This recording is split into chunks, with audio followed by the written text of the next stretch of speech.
we all can be very thankful for the way that she positioned the city when she became mayor in 1975, and I think all the mayors since that time has followed what she first set up. And I understand that you served as mayor after her. Yes. When you had that example to look at, how did that help shape your career as the mayor of San Antonio? Well, you know, all of us, again, starting from that era, and then Henry Cisneros even taking it to another level, all of us became very, very conscious of the inner city, conscious of the North, conscious of minority groups. I know during my term as mayor, we began the first program for minority and women-owned businesses incentives. So more and more, we began to do those things as we went along. And so today there's parity. There is parity today. And that all began with her election. And so I think we've all followed that.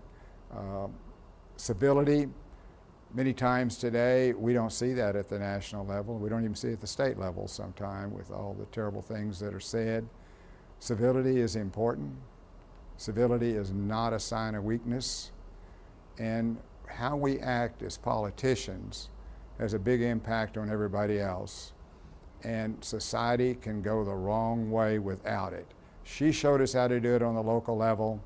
We've all tried to do that since she was elected mayor, and I think we have a much better city because of that.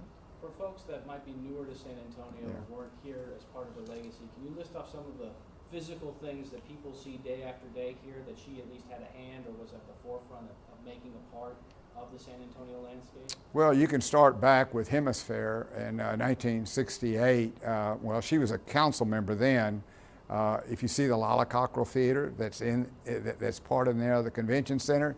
The convention center was built during Hemisphere of '68. We didn't have one like that before. So that gave rise to one of the greatest economic generators we have, which is the tourism industry.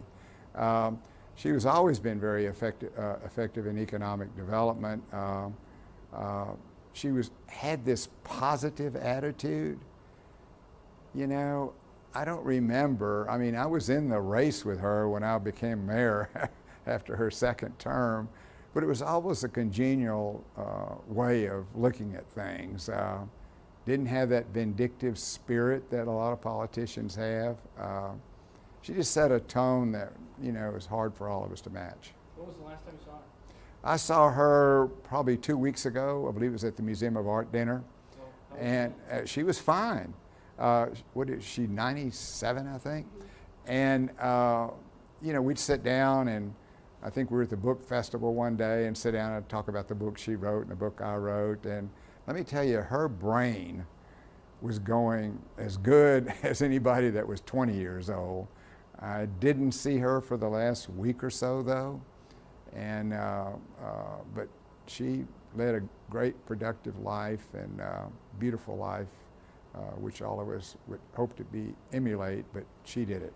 She survived by her 2 daughters. That's right. She has 2 daughters. I believe her husband died, I don't know, 30 years ago, I guess, quite a while back.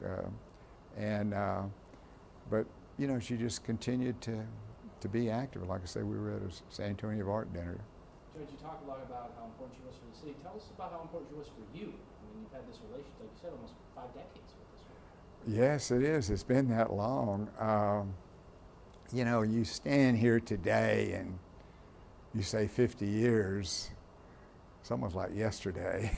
I hate to say that, but that's how time goes. And some of these memories of, you know, being around her, and Henry was very, very close to her also, Cisneros.